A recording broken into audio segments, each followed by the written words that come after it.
O, sige na, ikaw naman. And that means, hello, nice to meet you. O, paano yung French Hello, mo? Kulawa. O, ano pa?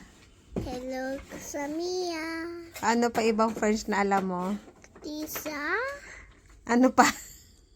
Motaki.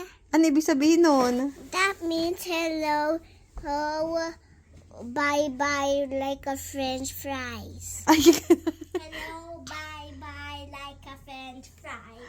o, paano yung French nun? Eklumi sa French fries. Ay. Ekumi sa French fries. O, ano pa? May alam ka pa iba sa French? Ano pa? Natimun. O, ano ibig sabihin nun? That means good night. Nighty moon? Yeah. Oh, ano pa iba? Ang dami ko natututunan ng French. Ay. Belsha. Ano? Belsha. O, ano ibig sabihin naman nun? That means I will put the oil in the middle of the night. Hey, ano pa? you're not what that say. Sorry, natawa ako. Ano pa ibang French mo? Si ate, There's a drink.